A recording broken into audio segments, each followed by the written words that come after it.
there is a time that nowadays people are very much interested in vipassana as well as smriti or sati or mindfulness.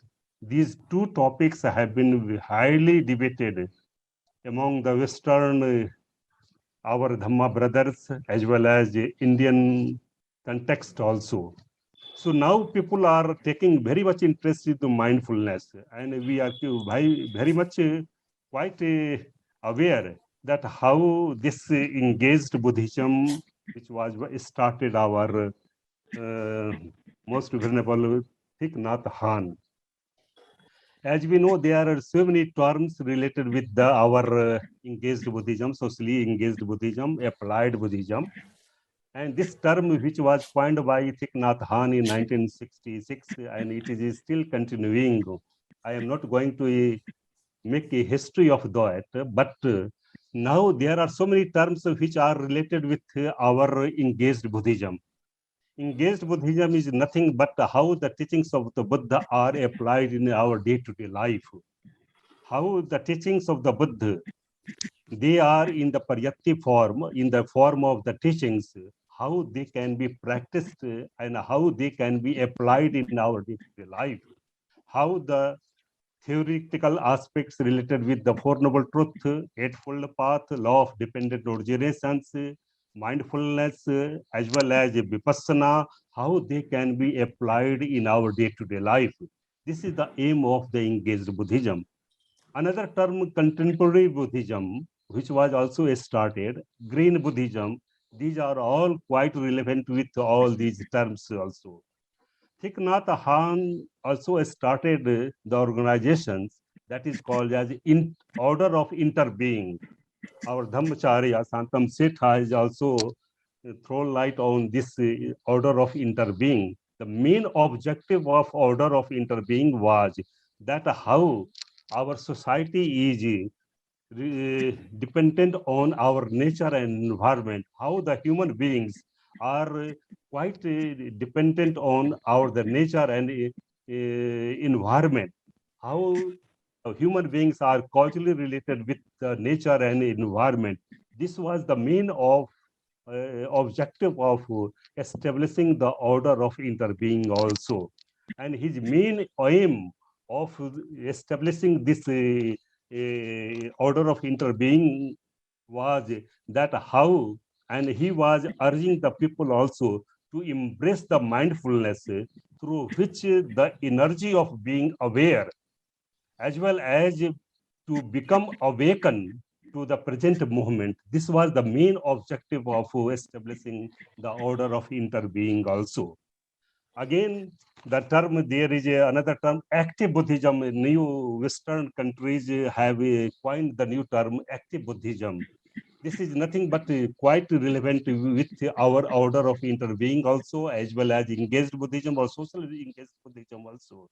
According to this active Buddhism, that how the teachings of the Buddha are applied in a day-to-day life, and how a person can become active to the society to reform the social aspect as well as political aspects also. So how the teachings of the Buddha are applied in our day-to-day life. This is the main objective of our active Buddhism. Now our Venerable P. Sivali Theoro has coined this living mindfulness.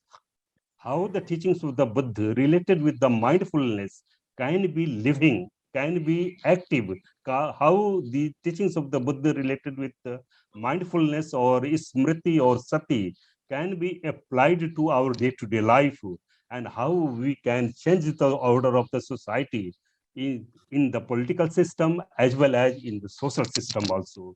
So this is the main objective, that we are remembering our most venerable Thich Nhat Hanh for the main holding this international webinar on the significance of mindfulness.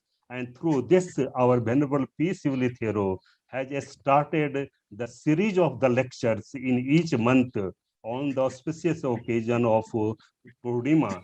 In every month, there will be international webinar which will be related with the series of the mindfulness, and how the mindfulness can bring changes in the political as well as in the social status of our society, as well as to the country also. When there are the reforms in the political as well as social aspects, there will be change in the order of the country also. There will be change of the thinking of the people also. So this is the main objective of our holding this international webinar. And this is the name has been given as Living Mindfulness Lecture Series 1. And in the coming month, we are holding the aspects related with the mindfulness, that how the Satipatthana, and we are quite aware that how Satipatthana or mindfulness has got importance in the teachings of the Buddha.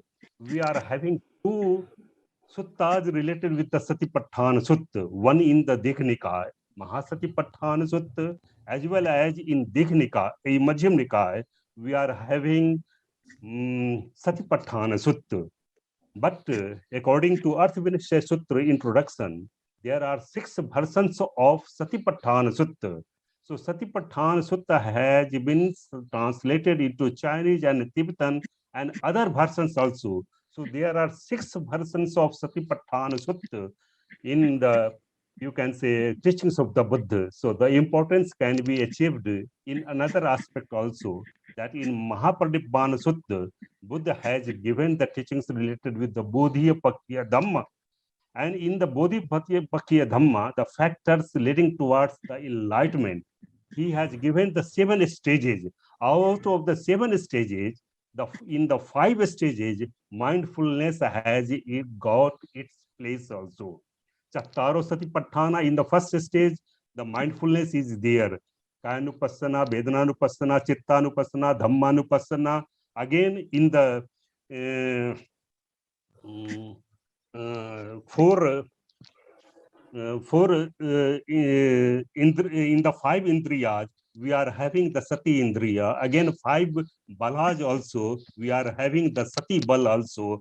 Again, we are having the satbojhanga, the mindfulness sati is there. And again, in the last, the 5th, in the 8-fold path, we are having also right sati, the right mindfulness. So mindfulness or sati has got 5 times in the 37 types of factors of enlightenment. So Buddha says that if you follow, and even if you go through the whole teachings of the Buddha never says that what is the path, but only this Satipatthana Sutta. In the Satipatthana Sutta, Buddha says that Ekaino ayam maggo. This is the only path, mindfulness, through which Ekaino ayam maggo sattanam visuddhiya. That is the path of the purification. That is the getting a state of eternal bliss for the human beings. Jadidam chattaro satipatthana, kayanupassana, vedananupassana, chittanupassana, and dhammanupassana. But not in other suttas. Buddha says that tummehi kicham patapam akkataru tathagata. The Blessed One gives only the guidelines, and you have to exert yourself. But this is the sutta where Buddha says that if you follow the teachings of the Buddha, you can get the eternal bliss.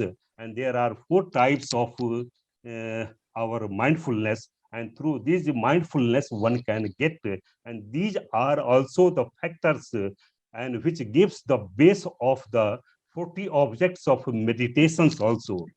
If you go through the Visuddhimagga in the 3rd chapter, Kamatthana Nidesa, you will find that how Acharya Buddha Ghosh has given 40 subjects of meditations for a yogavachar or a recluse who is on the path of the state of getting eternal bliss. And out of the 40 objects of meditations, there are 10 types of anusatis also. And these anusatis are nothing but these are the mindfulness. So here, through the Kalyanamit, and after understanding the temperament or the nature of the person concerned, a Kalyanamit selects any 40 subjects of meditations and he gives to the Yogavachar. So the importance has been given all the teachings of the Buddha.